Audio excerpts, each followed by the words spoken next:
یو سړی بار چا پورې نښتی وایي ته به ما سره میلمه کېږي او ته به ما سره میلمه کېږي. نو یو کس پورې ډېر زیات وخت نه انښتو که نه، ډېر زیات وخت نه انښتو. نو هغه ته یې زه مړه چې ته دا مروې نو بس لاړ به شم د زرګینې. وایي دا لږ ځای دی دې کې ته ما ولې میلمستیا زما کوې؟ وایي نه مړه بس میلمستیا دې کومه.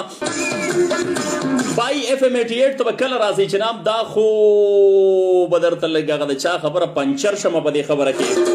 ښه جي لطیفه مې کوله که نه، نو هغه په دې ډول باندې ده چې بس وایي ته به ما سره ځې مړه تاله مې روټۍ کړې ده. بس هغه سړي ورته وایي ګوره لنډ یو کلی دی یو خبره ده، ته څه ما پسې 10 ورځو نه نښتې؟ وایي نه نه ځې به را سره. بس دی ورسره لاړو. چې ورسره لاړو که نه نو بس ته وایي بیټک کې کښېنه او زه تاله مزیدار هر څه مې تیار کړي دي، بس روباسم او یا لږ څه پکې پاتې دي هغه تیارو که نه.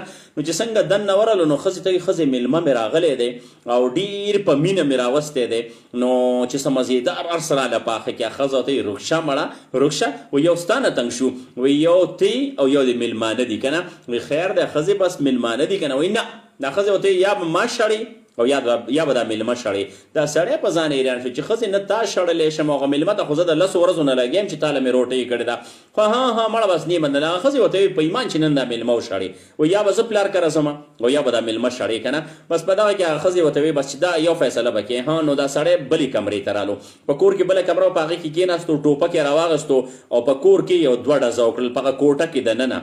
نو دا میلمه په دې بیټک کې لږ رانیغ شو چې خدایه خیر ډزې خو دننه وشوې. دا سړی یو ساعت پس راووت. نو دا میلمه ورته وایي وروره وایي دننه ډزې وشوې. وایي والله مړه څه به راته وایي ډزې خو ځکه وشوې که نه. وایي ډزې خو ځکه وشوې چې مړه بله ورځ نه دی یا یو هفته 2 مخکې وایي د دې ګاونډیانو میلمه و او زمانه په خطایي کې لګېدلی دی که نه. وایي زمانه په خطایي کې لګېدلی دی او اوس د ګاونډیانو قسم کړی دی چې نه تولو نه دې رورولو نه دې ترزبېولو نه دې ترولو چې تاسو کره میلمه راشي میلمه به ولو. هغه میلمه هغه خپلې سپلۍ په بیټک کې پرېښوستی او غری بل خدای دې تباه کوي ځکه دې راته وایي چې روټۍ له راشه.